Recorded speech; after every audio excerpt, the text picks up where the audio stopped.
其實我討厭搬家，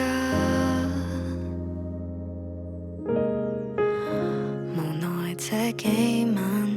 你很可怕。其實我最不瀟灑，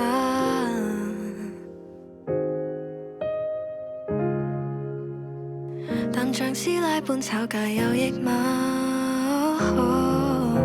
仍懷念密雲中手挽手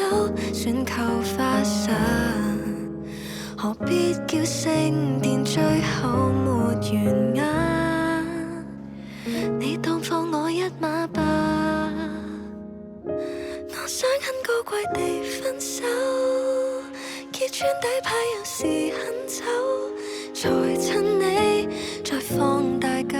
還有列國無聲將貓帶走，你剛剛出發就搬走，要找緊這個逃生口，留到尾害怕共你不出的兵器沒法守，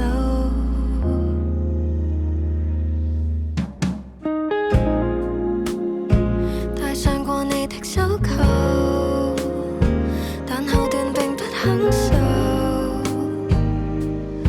多溫馨也試過，但代價是自由，甜蜜變成沒法再忍受，當中的那細節現在別問，等老一點以後，等你不生氣後，才告訴你我心